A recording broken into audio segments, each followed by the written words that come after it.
Hello viewers, আসসালামু আলাইকুম। আমি আরেকটা মজার রেসিপি নিয়ে হাজির হলাম। আজকে আমার রেসিপিটির নাম হচ্ছে চিংড়ি মাছ দিয়ে এবং মসুর ডাল দিয়ে পাট শাক রান্না। তো প্রথমে আমি আগের থেকেই ডালটাকে নর্মাল পানি দিয়ে সিদ্ধ করে রেখেছি।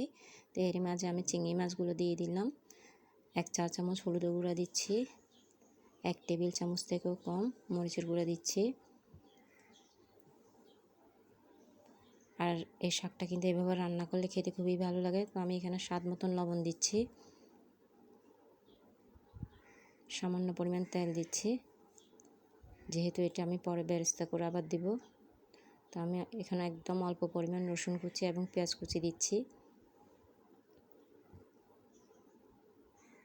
কয়েকটা কাঁচামরিচ ভেঙে দিলাম। তো আমি এগুলোকে ভালো করে ফুটিয়ে নিচ্ছি যাতে মশলার গন্ধগুলো চলে যায়। তো আমার ফুটানো হয়ে গেলে এর মাঝে আমি পাট শাকগুলো দিয়ে দিলাম। আর এই শাকটা কিন্তু এভাবে রান্না করে খেলে খুবই ভালো লাগে, খেতে খুবই মজা হয়। তো দেখতে পাচ্ছেন আমার শাকগুলো তৈরি হয়ে গেল। এর মাঝে আমি একটি প্যানে তেল গরম করে একে একে রসুন কুচি পেঁয়াজ কুচিগুলো বেরেস্তা করে শাকের উপর দিয়ে দিব। আশা করি আপনাদের সবার ভালো লাগবে। আর আপনারা অবশ্যই এইভাবে একবার হলেও এই পাট শাকটা এইভাবে তৈরি করে খেয়ে দেখবেন। তো দেখতে পাচ্ছেন আমি বেরেস্তাটা শাকের উপর দিয়ে দিলাম।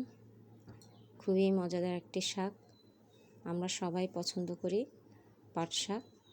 তো এভাবে করে খেলে কিন্তু আসলে খুবই ভালো লাগে। তো দেখতে পাচ্ছেন মাশাআল্লাহ আমার পাট শাকটা তৈরি হয়ে গেল। দেখতে কতটা লোভনীয় দেখাচ্ছে, গরম ভাতের সাথে খেতে খুবই ভালো লাগে। আমার চ্যানেলটিকে অবশ্যই লাইক শেয়ার এবং সাবস্ক্রাইব করে দিবেন। তো দেখার জন্য সবাইকে ধন্যবাদ।